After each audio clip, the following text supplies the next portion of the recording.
Just west of Togiak is Kalukik Bay, home of the gillnetters. At just 9 metres, the gillnetters' boats are half the size and price of a seiner. They're built to handle the bumping and scraping that comes from working in the rocky shallows. Well, I prefer gill netting over seining because that comes from no money. That's kind of what I was born into, was gill netting. Gillnetters are known to get down and dirty, working both day and night, packing 4 to 5 tonnes per set. Nothing like going to the tender peg loaded. Or until the boat's about to sink.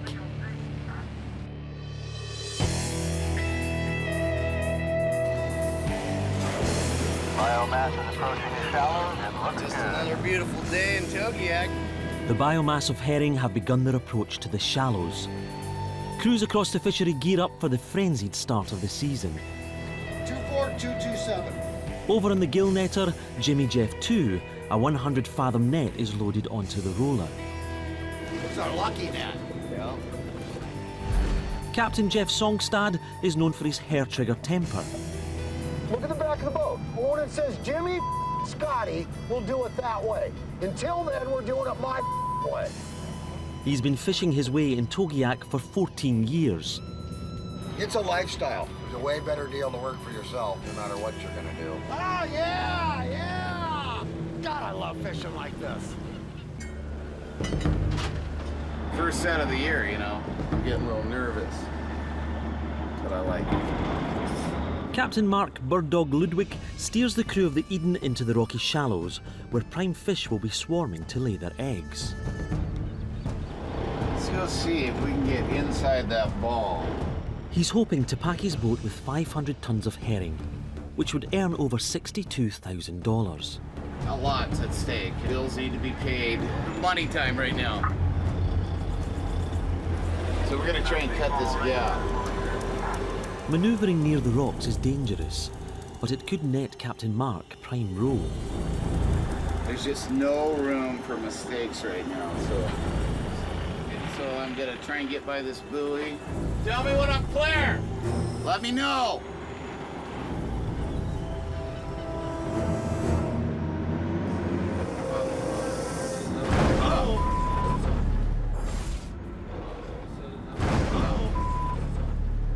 Captain Mark and the Eden are off to a rocky start. That looks like port side to me. We'll be all right. You hit a rock. We maybe roughed it up a little bit. You gotta know where you can go. Looking for leaks. Clear? We're okay. That happens in herring fishing. We have quality issues. Joe just got one up around 12, but his first two are 6.2 to 6.8. Word comes over the radio that the roe are not ripe. 6% body weight is just over half of what they need to make a profit. Despite the report, Bird Dog gambles on gut instinct and decides to set. The fish are here right now. It's time to make money. It's bottom line. Meat and potatoes make money now. Put it in, boys. Coming up on the buoy line.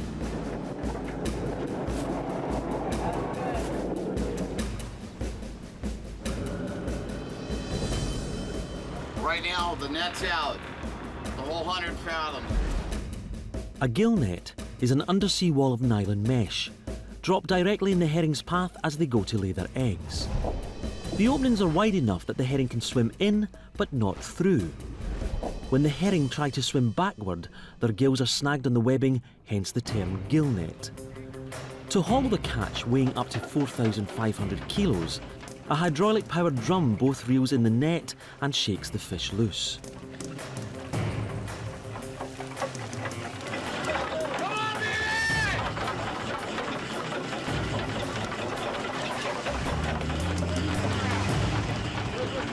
So far, we're at 7 tons. We're gonna get a sample and bring it to the tender, and they're gonna check them out.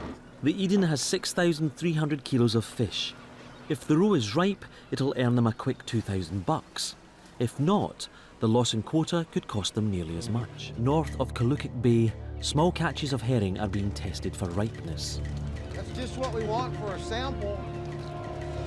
There's the eggs. That's what they're after right there. Gold mine right here. Anything topping a 10% average means the eggs are ripe. The time to fish is now.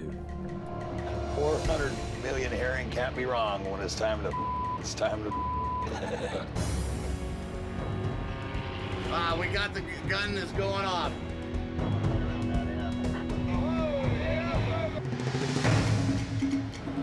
Right here, right now. Look at that. It's a nice big juice ball right there. Throw it! Throw it!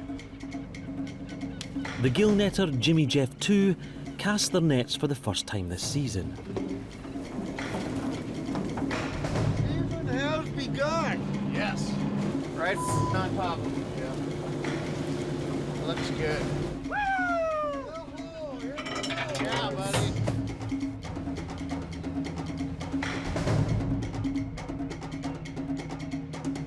Now it's a cat and mouse game between Captain Jeff Songstad and the herring. There's a big ball of herring here, right in our net. Jeff manoeuvres the boat, attempting to herd the herring into nets.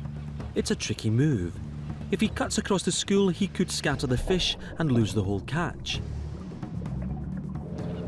They know I'm coming. They smell a rat right now. We're gonna get them.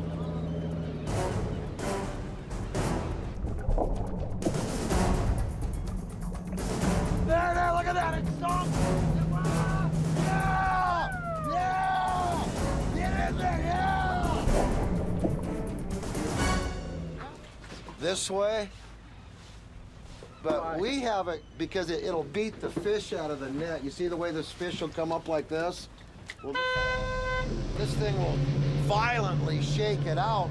A quick fix from deckhand Scott Bacon has the beater working properly, and the Jimmy Jeff 2 is back in business.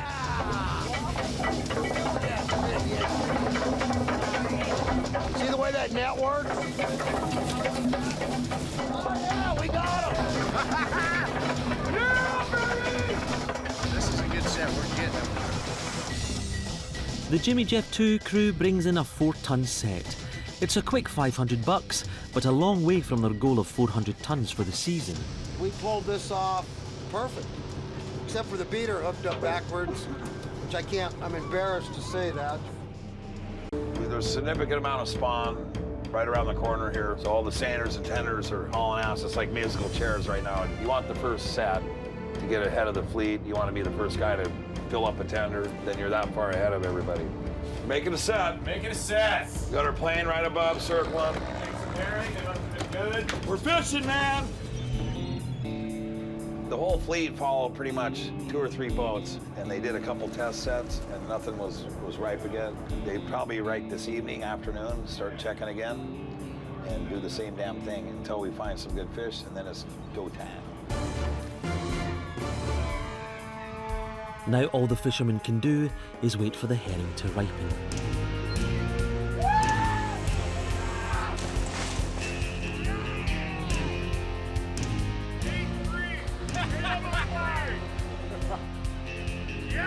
That's how you pass time on the time bandit, right there.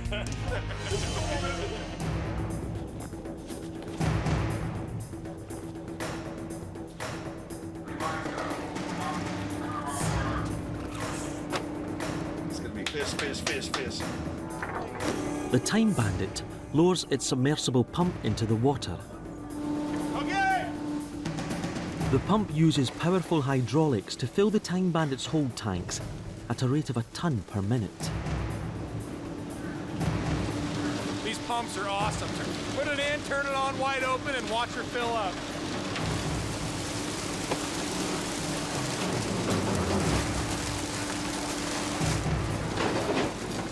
There's a full back tank of herring. 200,000 pounds, just like that. Oh, that was pretty much picture perfect. In just 2 hours, the Time Bandit pumped $13,000 of herring into their tanks. The first trident tender of the season to get herring on board. We're about an hour away from the Alaska Packer. We're gonna tie up, get sucked off, and then we're gonna head back out to the fishing grounds and get another load of herring. We have a really good name for tender. People will call for our tender, fight over us. We want them to take our fish. So we have to keep that legacy. It started out with my dad 20, 30 years ago. All the old timers miss my dad. Like I do. Coming up, Go! a greenhorn's first test. Reconfirms why we don't bring out green guys. Bristol Bay, east of Togiak. The Time Bandits' tanks are filled with 90,000 kilos of herring. We take that to the cannery and they get to stay on the ground, so we give them water and food. They never have to leave. Us big boats run back and forth from the canneries. That's our job. And maintain a constant temperature for the trip to the floating processor. It's a big vacuum. They suck our fish out with a vacuum, basically. The processor pumps the herring from the Time Bandits' tank right to the assembly line, where they are sorted, stacked, frozen, and shipped to Japan. Just 32 kilometers away, the Time Bandit is back from the processor and ready to take another load. Mike Fortner prepares the greenhorn Barry to change tanks while taking on fish. Straight down. None of this. I don't want the one hand. I'm gonna hop in there, I'm gonna pull that up, turn it that way. Fish will be flying all over you, but it does not matter. Okay. That's a big set. He's got some fish in there for sure. Barry's chance to show off what he's learned comes quickly. The gallant Girl has another 100-ton set hooked and ready for the Time Bandit.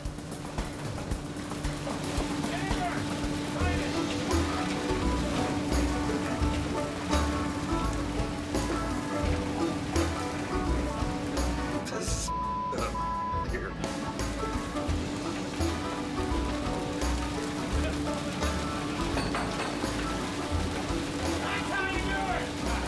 I had to show our boy Barry here how to go hatch diving. It was like he was trying to put on a prom dress. Just very gently tiptoeing through the herring, and it doesn't really work that way. Our number one trident guy looks like he's got a pretty good one. Just an hour later, another boat is ready to offload. Time to see if Barry has learned his lesson. Go!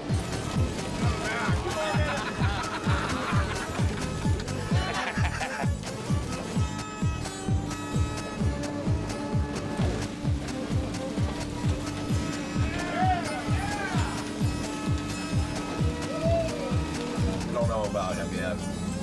He's quite amusing though so far. Daniel Stafford, the Infinite Glory's 19-year-old captain, is ready for his first set. You never hear of a story like that where a 19-year-old kid gets $1.5 million seine boat. He's sweating bullets right now. But this kid's just got handed the holy grail, man. Anybody can set a seine, but try to get it back.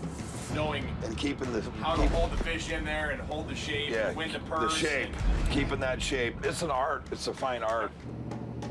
The entire fishery is watching to see how the young skipper handles the heat. We're gonna go take the Kihar fish You know, the Kiar, right over here. The Time Bandit has made several runs to the processor, and they're about to top off their tanks with a big set from the seiner, Kihar. Over 250,000 pounds. Barry unhooks the crane cable from the tank cover, but forgets to secure it. Classic greenhorn on this boat for damn sure. When he heads to help out at the rail, the hook nearly knocks out the greenhorn. There's so many ways to get hurt, and he finds every way to get. If you get hurt on a herring boat, then you're asking for trouble if you want to go crab fishing. The Kihar is offloaded, and the Time Bandit steams over for a final load from the gallant Girl. Hey JJ, you want to get a bow line? Barry tries to help out by grabbing the first line, but almost ends up in the drink.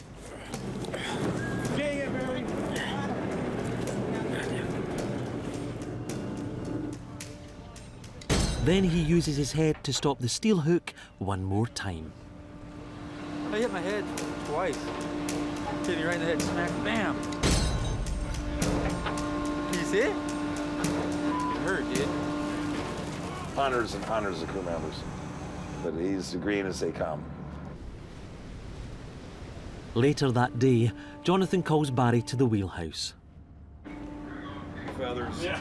This is a hard out for you. Safety first, safety always. Crane. Since the crane hook has Ow. drilled you twice in the same For the spot on herring your and head. bird. For the herring and bird. Try it on. There we go. Have to be very careful. Very careful. That's pretty good. Snagged up a little here.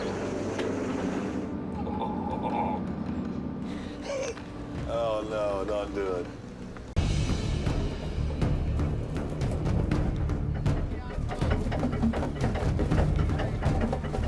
Nice. Oh, there we go. We're in them now.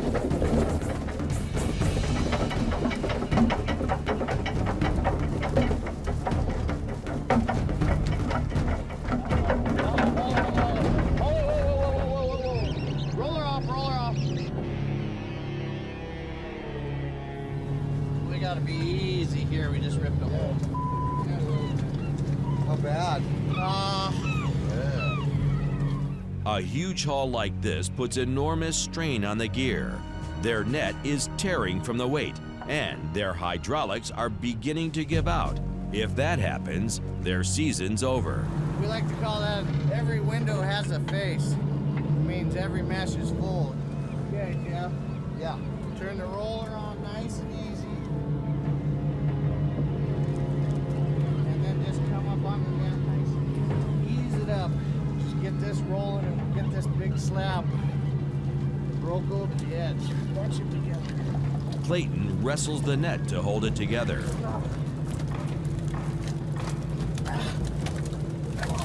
There it is. There's the tail. Keep going.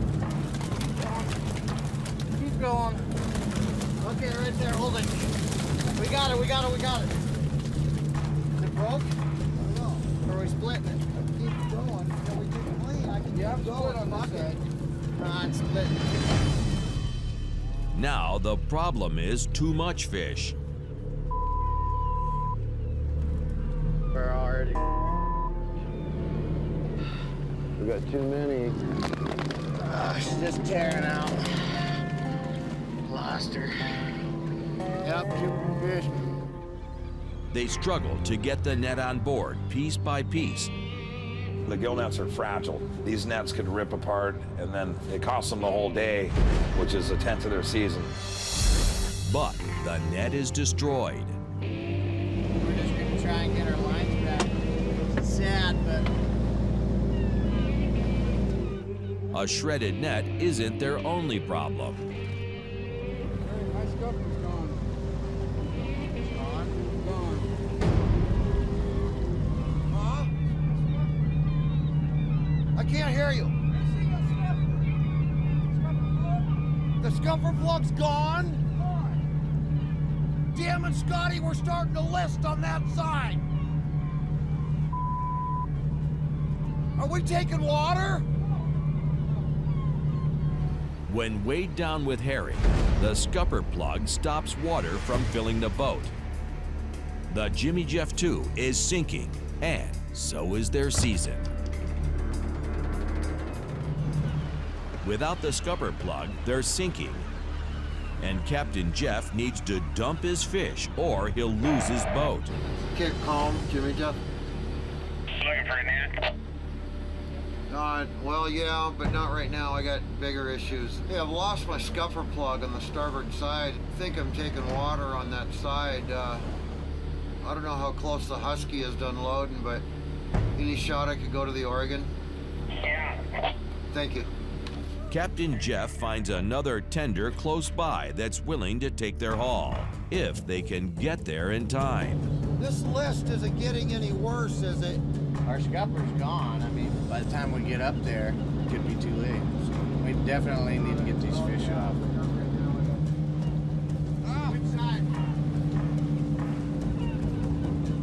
Well, With little time to spare, Captain Jeff makes it to the tender before sinking. We got a boatload. I like the deck load anyway. Not this time.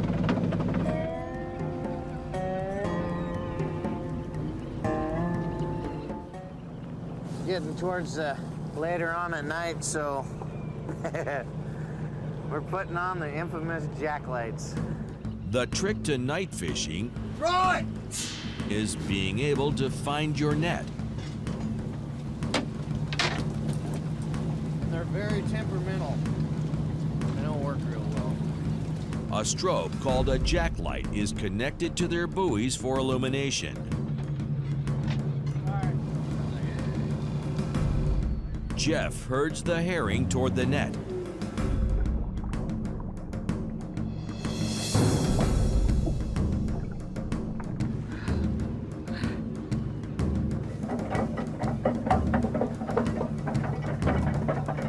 The short soak quickly pays off with good herring.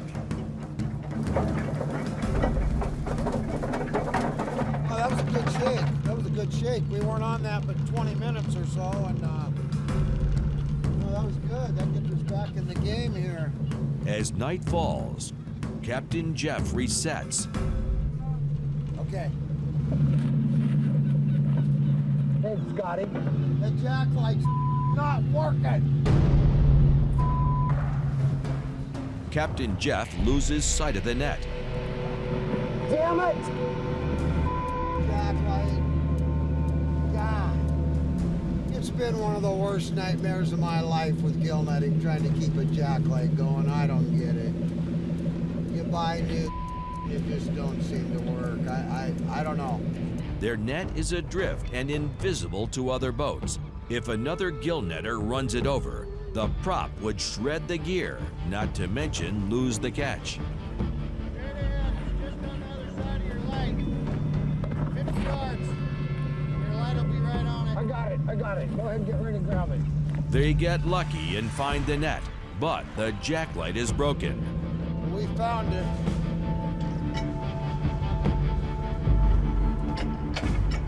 Scotty, do we have another jacklight?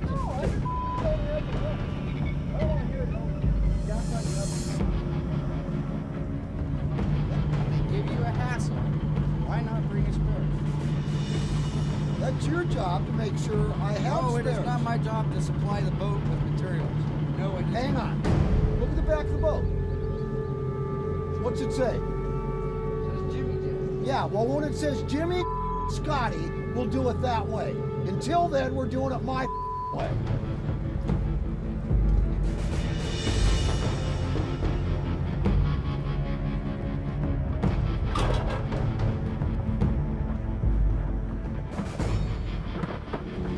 What's supposed to happen is that jacklight's supposed to be serviced every frickin' day. Every day.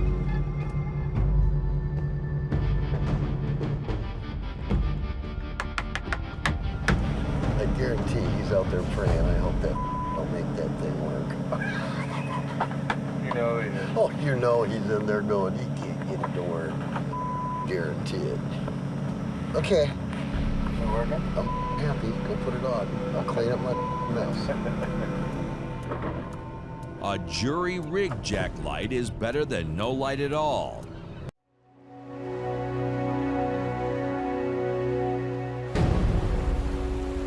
Bristol Bay, Alaska, near Togiak. The herring season could close in as little as 72 hours. But on the Infinite Glory, there's an even tighter deadline. The skipper returns today, and young Dan needs to get on the scoreboard. Oh, we got the Time Bandit running with us over here. Heading to the grounds, probably to pump some fish. So. Yeah, Infinite Glory Time Bandit. What's up? Captain Jonathan calls the young skipper over. Hi, Dan. What's up? Give the old kid the old pep talk. I'm rooting for you, man. We just got back out here. We had to stack the net back. We had a big twist in it. And My first year, I ripped my lead line all the way off. My whole seine went under the water, smoking. We're doing like 3 knots. Started popping back up, no lead line or nothing. I threw my anchor out, and when I got the net aboard, I pulled the anchor, and the breast of the lead line, everything was on the anchor.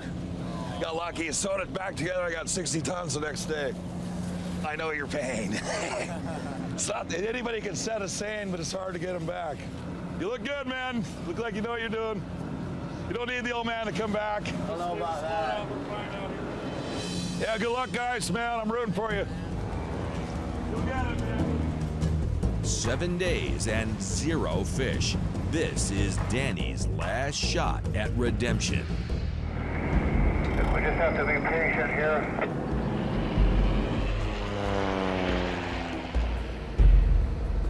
What's going on here? There's waves of fish that are coming around into this beach west of the Whale Beach, and that's what we're waiting for here. Pilot just saw some fish kind of heading towards this bay we're in, so we're gonna go scope it out here. We're going to end up sitting about 40 degrees off your right and about halfway into that sandy beach. Flipping out back here, salivating. Straight ahead, a little faster now. Keep coming left. Okay, kind of loose right there. Straight ahead. Straight ahead.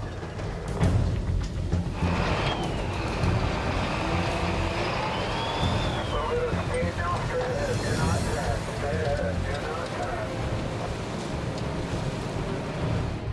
Dan and I are both listening to calls over the radio from the pilot. Straight ahead there now. Straight ahead.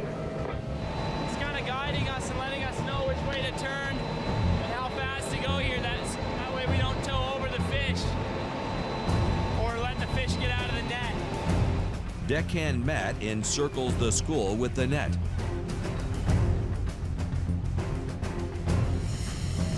Okay, now you can slow down. Take it easy. Take it easy. Gently to the right. Around to the right. Gently to the right. And you can start gently closing. Straight ahead there, man. Give me some good power. We're closing the gap between the boat and the skiff right now. We're gonna start hauling gear here. Once closed, the first line is pulled up from the bottom of the net into the boat, wrapping the webbing around the school of fish. Unlike gill netters, seiners hold the fish in the water until the tender can offload them.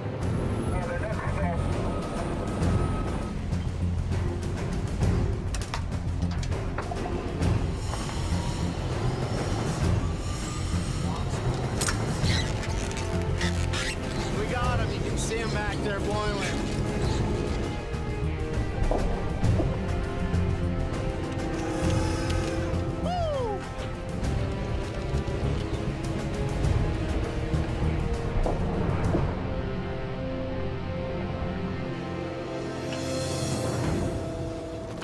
A quick test shows they've got herring with prime roe. Gold mine right here. A lot of females, good roe percentage. Want about 10% roe recovery before we'll take them. Looks like we got well over that, so they're looking good. All right, guys, just talked to the tender. Get my first load pumped off a herring 09 Togiak. Yeah, buddy! Huh? It took a few tries, but this time they nailed it. The first set of the season.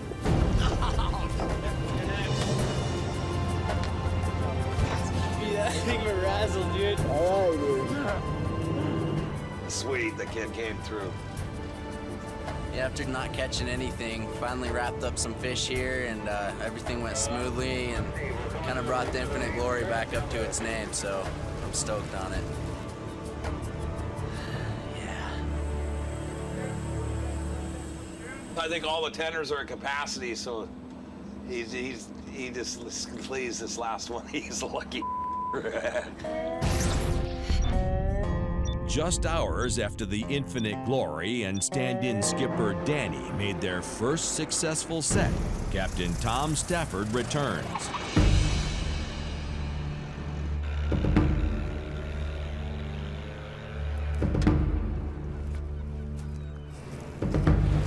All right. Did you catch any fish while he's gone? Just right before you got home. By home, I mean here. After his rocky start, Dan's happy to pass the helm back to Dad. It was a little rough, but I'm glad you're back. Caught some fish, 70 tons right before you got back. Glad to get that after messing up, so. He had some problems, but worked through them and ended up catching a few fish out of the deal. It was actually good to see him mature into a skipper's position, and I think he did a really good job, so I was pretty proud of him.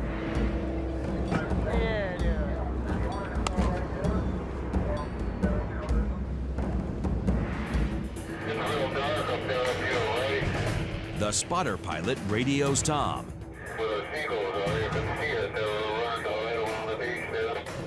Oh yeah, that does look impressive. There's good fish in the shallows. Okay, you ready, Dan?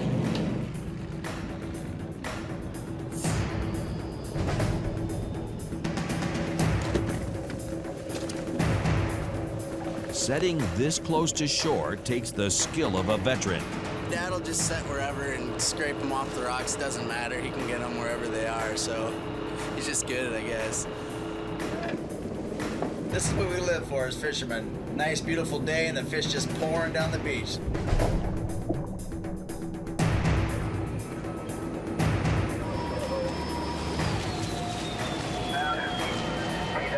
They have a way of getting out of their own.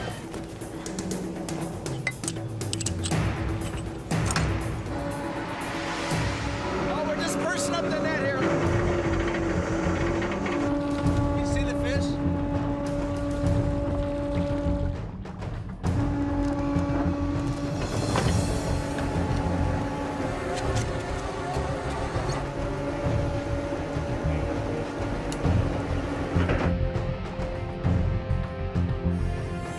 That's how it's done, right there.